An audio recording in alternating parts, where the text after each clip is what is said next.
সব প্রার্থীরা একসঙ্গে কাঁধে কাঁধ রেখে হাতে হাত রেখে তাদের প্রচারণা চালিয়ে যাচ্ছে।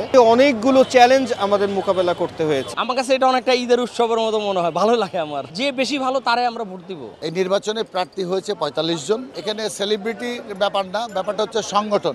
আমাদের অভিনয় শিল্পী সঙ্গে নির্বাচনটা হচ্ছে তথাকথিত অন্য কোনো যা আমরা দেখি সেই নির্বাচনের মতো না। আসলে নির্বাচনটা আমাদের খুবই উৎসব মুখর হয়, একটা আনন্দ ঘন পরিবেশে হয়।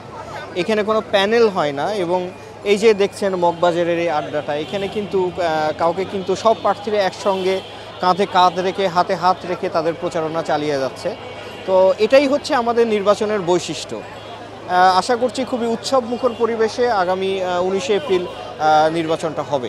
যেহেতু গত 5 বছর ধরেই অভিনয় শিল্পী সংঘের বিভিন্ন পদে থেকে কাজ করার সৌভাগ্যগুলো হয়েছে, এর মধ্যে অনেকগুলো চ্যালেঞ্জ আমাদের মোকাবেলা করতে হয়েছে। তার মধ্যে হচ্ছে করোনার যে বৈশ্বিক মহামারী যেটা বাংলাদেশে প্রভাব পড়েছে, সেইখানেও আমাদেরকে একটা অভিনয় শিল্পী সংঘ প্রচণ্ড গুরুত্বপূর্ণ ভূমিকা রেখেছিল।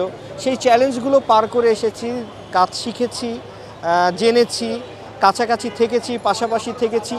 সো নির্বাচনটা আমার নিজের কাছে এটা উৎসব মুখর, এটা কোনো চ্যালেঞ্জ নয়। কারণ 5 বছর ধরেই তো আমরা পাশাপাশি কাছাকাছি। সেই জায়গা থেকে আমি সাধারণ সম্পাদকে দাঁড়িয়েছি।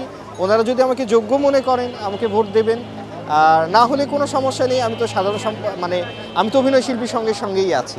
আমার জন্য দোয়া করবেন যাতে আমি আমার ক্যারিয়ারে কিছু ছাপ ফেলে যেতে পারি, যেটা আপনাদেরকে ভালো লাগাবে। আমার কাজ দেখে আপনারা আমাকে ভালোবাসবেন, নতুন করে নতুন কিছু যাতে নিয়ে আসতে পারি, সেই দোয়াটাই আপনাদের কাছে চাইব।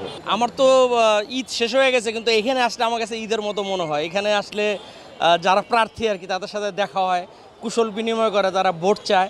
আমার কাছে এটা অনেকটা ঈদের উৎসবের মতো মনে হয়, ভালো লাগে আমার। না, জাতীয় নির্বাচন তো সারা বাংলাদেশে হয়, আমাদের এই নির্বাচনটা শুধু ওই মগবাজার কেন্দ্রিক হয় আর কি, যে ভোটাররা এখানে এসে আমাদের কাছে ভোট চায়। এইখানে আমাদের কাছে অনেকটা জাতীয় নির্বাচনের মতোই আর কি, ছোট জায়গা। না, যারা দাঁড়াইছে এরা তো সবাই আমাদের বন্ধুবান্ধব না, আমাদের কলিগ বন্ধুবান্ধব, সবাই ভালো। তবে আমরা দেখব যে কে আসলে বেশি ভালো, যে বেশি ভালো তারে আমরা ভোট দিব চাই। কিন্তু বেশি ব্যস্ত যারা, এগোরে ভোট দিলে তো আবার সমস্যাও আছে, কারণ এরা তো অনেক বিজি থাকে। দেখা গেছে দরকারের সময় এগোরে পাওয়া যাবে না, কিন্তু এরা ঠিকমতো অফিসও করবে না। কিন্তু আসলে বিষয় সেটাও না। তো যারাই দাঁড়াইছে বিভিন্ন সময়, এর আগের বারও তো অনেক জনপ্রিয় লোকজনরা দাঁড়াইছে।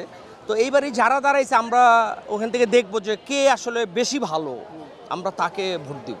যে 19শে এপ্রিল নির্বাচন হবে, এই নির্বাচনে প্রার্থী হয়েছে ৪৫ জন। প্রত্যেকেই ভোট চাচ্ছে স্ব জায়গার থেকে। এখানে কোনো প্যানেল হচ্ছে না, কিন্তু আবার ওই হয়ে যায়, সমমনারা একসাথে হয়ে যায়। এরকমই হয় আমাদের নির্বাচন। একটি উৎসবমুখর নির্বাচন হবে বলে আমরা আশা করছি। যারা দাঁড়িয়েছে আমি মনে করি তারা সকলেই যোগ্য। যে অবস্থানে যে দাঁড়িয়েছে তারা সবাই যোগ্য প্রার্থী, এবং এই প্রার্থীদের ভিতর থেকে আমরা তো বেছে নেব 19 তারিখে।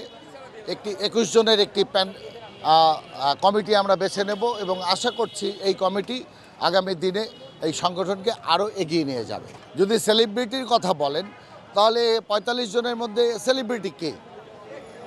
সেলিব্রিটি প্রার্থী কোথায়? তেমন সেলিব্রিটি প্রার্থী দাঁড়ায়নি। আপনি বলতে পারেন যে পরিচিত প্রার্থী যারা দাঁড়িয়েছে তারা কাজটা করবে বলে আমার মনে হয় যে দাঁড়িয়েছে, এবং প্রত্যেকেই যোগ্য। এখানে সেলিব্রিটির ব্যাপার না, ব্যাপারটা হচ্ছে সংগঠনে কাজ করার প্রত্যয় নিয়েই সবাই দাঁড়িয়েছে, এবং কাজটা করবে তারা।